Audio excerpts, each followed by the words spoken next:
the final tonight. And the best team in baseball wins it all in 2018. For the first hit.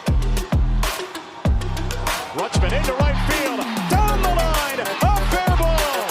Adley will turn first. Head for second. He's going to turn second. Go for third. Rutschman into third base standing. An extra base hit. His first hit in the major leagues. Welcome to the... These are long pitch innings. I think Blister, that's what you were to make sure. Here's a high fly ball into right. Back his bat's on the move. On the track. He's got it.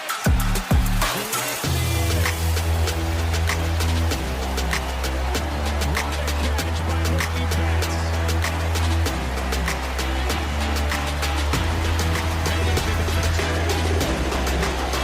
Now, Clifford looking for a clean inning here in the seventh. Hit well out to right center field. Jones still on the move, running out of room, and he made it!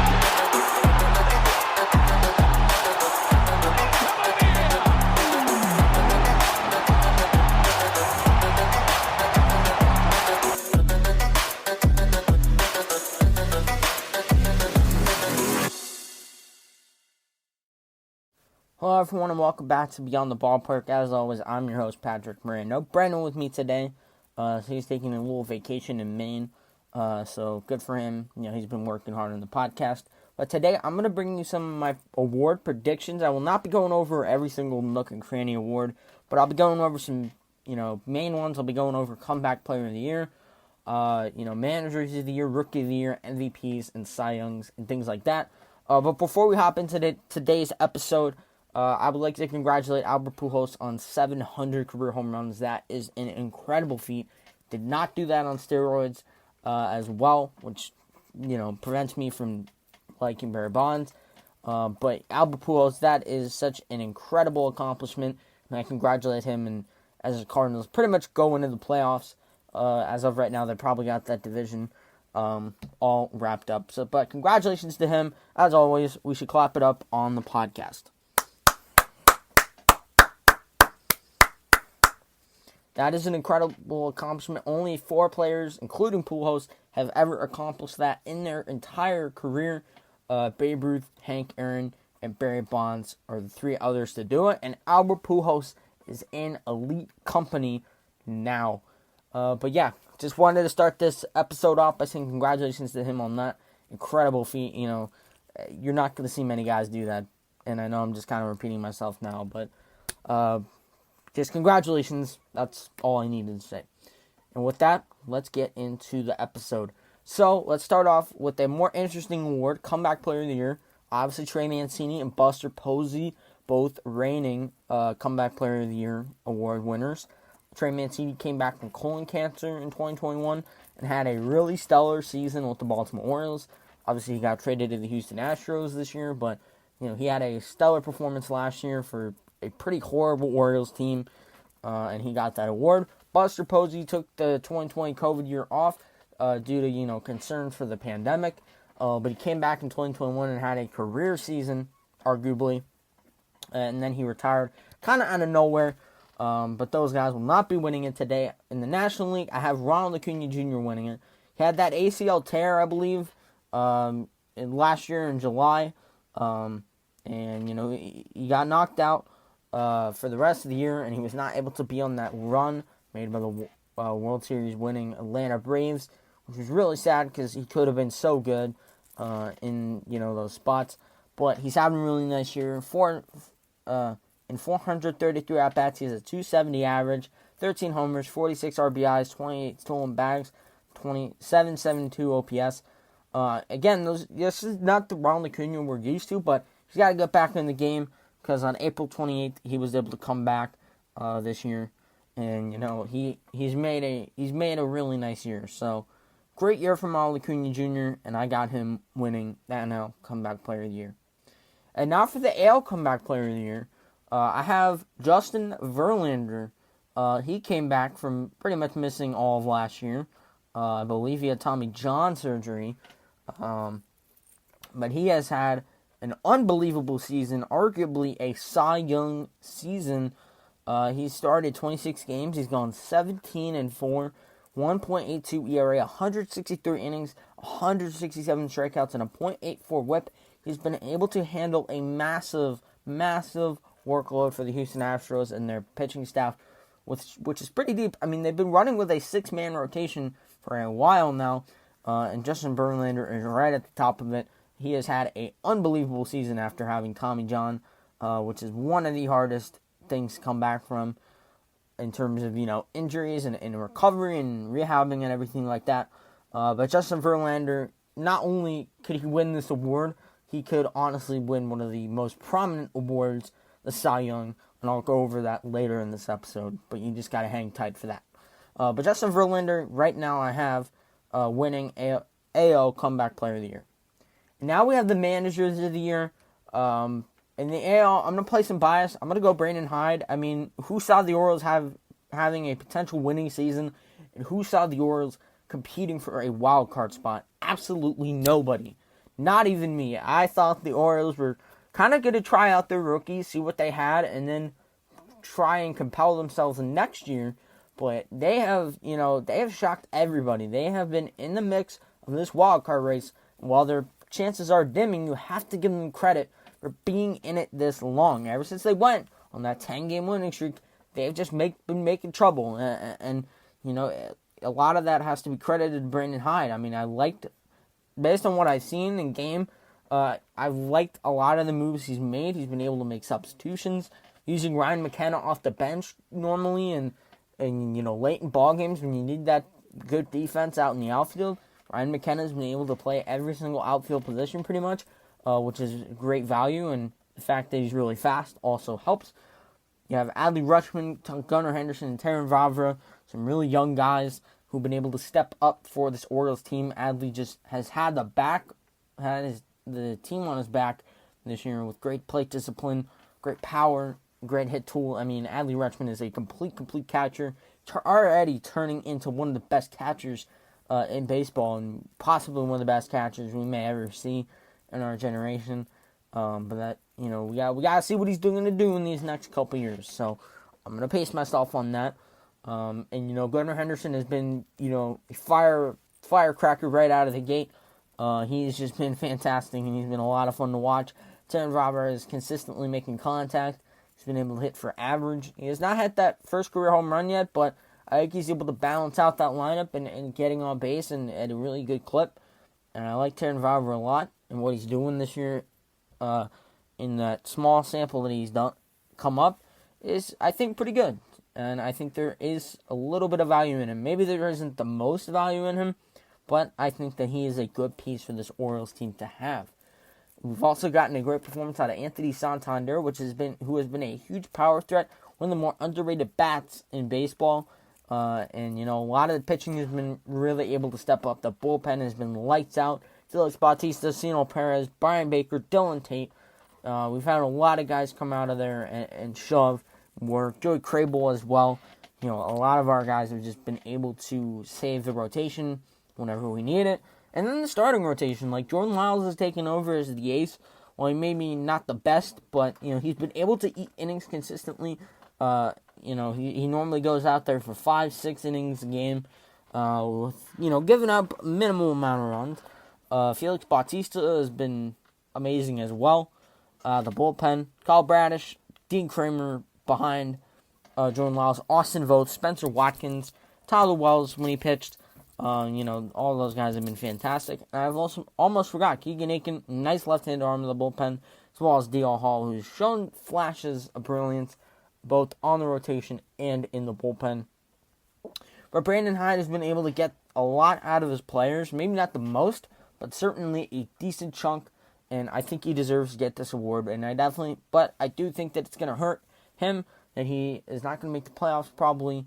But Brandon Hyde, I think, definitely deserves recognition, because this Orioles team, with this roster, you barely expected them to compete like this.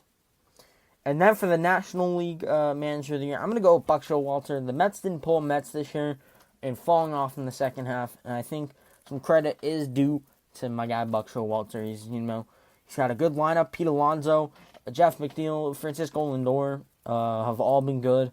in the lineup. Still a bit of a problem at third, but that's not really, that's kind of the least of the Mets' concerns right now. They got a good outfield with Starling Marte, who's been quietly really good. Brandon Nemo's quietly been really good, and Marcana has been quietly really good. They've gotten a lot of good production out of their players, and the pitching staff has not collapsed. Carlos Carrasco and Chris Bassett have been good on the back end. Jacob deGrom and Max Scherzer have been leading this rotation along as well. And they've gotten, good bullpen arms. Edwin Diaz has been one of the best closers this year. Joely Rodriguez put on a good performance. Adam Ottavino was, a nice little pickup in the offseason, and he has been pretty good this year for the Mets. Tyler McGill, he was part of that no-hitter earlier this year. The pitching has been solid. Taijuan Walker hasn't been terrible. They didn't collapse. Like I said, they didn't pull Mets. They, didn't have the strong first half and collapse in the second half. They had a strong first half, had a solid deadline, and then they went on to have a strong second half, and they're locked into the postseason. So that's all the Mets could have asked for, and I think Buck Showalter should, get some credit. Maybe not. I don't know too much about the Mets, but the Mets are playing well. You might have thought that the Mets would kind of collapse in the second half. They haven't. They've been playing just as well, if not better, than they did in the first half. I think maybe some credit deserves to go Buck Showalter's way. So those are my managers of the year. And now let's get on with the Big Boy Awards. So for Rookie of the Year, there's some pretty good races. Adley Rutschman obviously up there for Rookie of the Year, and I'd love to see him win it. Because he honestly has completely turned this Orioles team around. Ever since he started clicking, the Orioles started clicking. And I'd love to see him get the honor, but I don't think he will. I think it's Julio Rodriguez. Julio Rodriguez has been a monster this year. He also has his team on his back, and he might honestly go into the playoffs. He's leading his team into the playoffs. That is immense value. He's hurt right now, sadly, which is a bummer because Julio Rodriguez is so fun to watch when he's clicking. But in 500 at-bats, got a 280 average, 27 home runs, 73 RBIs, 25 stolen bases, and an 844 OPS. This guy, if he's not the Rookie of the Year, I don't know who is. He's been a beast, a boss, whatever you want to call it. He has been on top of it, and he will lead his team into the postseason. And now, for the NL Rookie of the Year, I think it's going to both come from the Atlanta Braves. For me, I think those two, they have two guys that could potentially win this award, which is crazy to even say, and how they have some of the best young talent in the game. And there's a lot of value coming from both of these guys. And it's tough to say. Both guys have been monsters this year. And both have been a lot of fun to watch this year. But I'm going to go with Michael Harris II. Michael Harris has been really, really good this year. Honestly, I might have to go with the co-Rookie of the Year. I think that both of them are bringing true value. And Michael Harris had 381 at-bats, 304 average, 19 homers, 61 RBIs, 19 stolen bases, 879 OPS. He has been immense value in that outfield for the Atlanta Braves. And Spencer Strider has been amazing as well. 31 games started, I believe, 11-5 record, 2.67 ERA, 131 innings, and 202 strikeouts, and a .99 whip.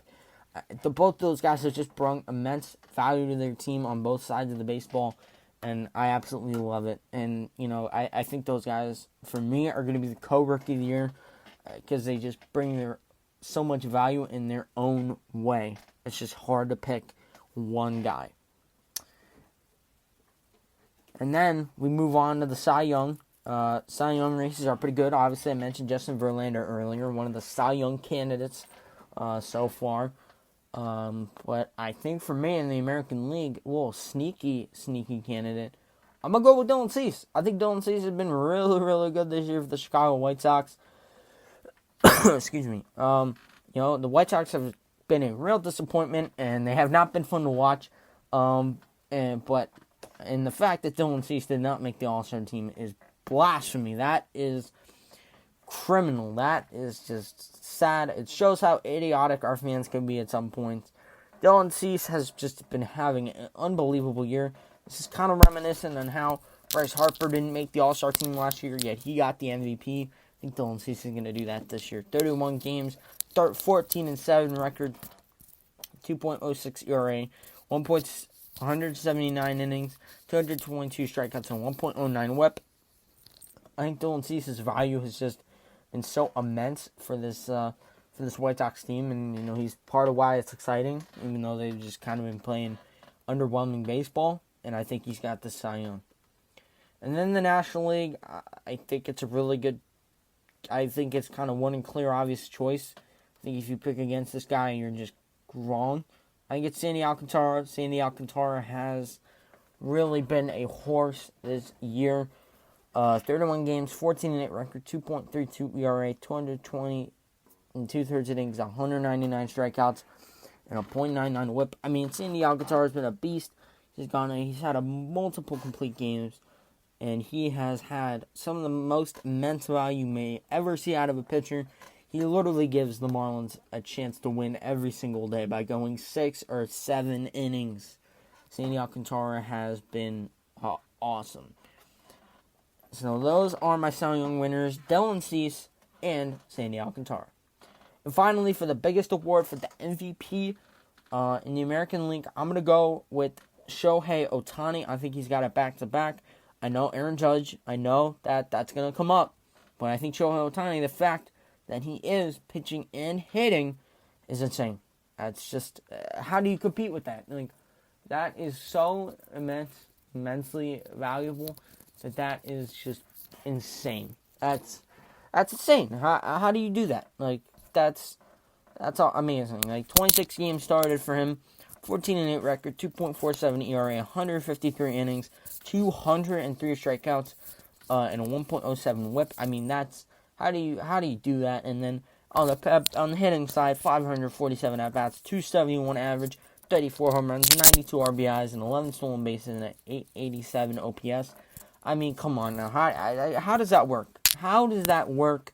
It's just, he's broken. He's cracked. I mean, he's the glitch in the system. Like, I know Aaron Judge he might break the home run record, but Shohei Ohtani, the fact that he pitches and hits literally brings the most value to a team. And who knows? He might be coming to the Orioles. You never know. Just saying. Baltimore, is he coming? Maybe. We don't know. But Shohei Ohtani is an absolute boss, and I think he's got that MVP wrapped up. Honestly, maybe not wrapped up. I think it's just going to come down to the end of the year with Aaron Judge and Shohei Ohtani. And then for the NL MVP, I'm going to go with Paul Goldschmidt. I mean, this dude has had a phenomenal season on the offensive side of the baseball, as well as being one of the best defensive first basemen in the game. 540 at-bats, 319 average, 35 home runs, 112 RBIs, 6 stolen bases, and a 993 OPS. I mean, this dude's going to be in the Hall of Fame. I think he's got this MVP, no problem. This isn't as tight of a race in the National League as it is in the American League. But Paul Goldschmidt has just been insanity from the Cardinals. Like, he's been a monster at 35 years old. It's just that's amazing. That is amazing value. And Paul Goldschmidt, I think, is the most valuable player in the National League. So those are all my award winners. Hope you guys enjoyed this episode. And sadly no Brendan today, but we will get him on next week. As always, go check out the merchandise in the description. We might have some new stuff coming in stock. So stay tuned for that. Please follow us on whatever platform you listen to. Spotify, Apple Podcasts, Google Podcasts, or, wherever you use. Just please follow us. Maybe drop a rating if you can. Spreading the positivity of the podcast. We really appreciate that. If you can do that and take the time out of your day and spreading our podcast. And with that, we will see you next time.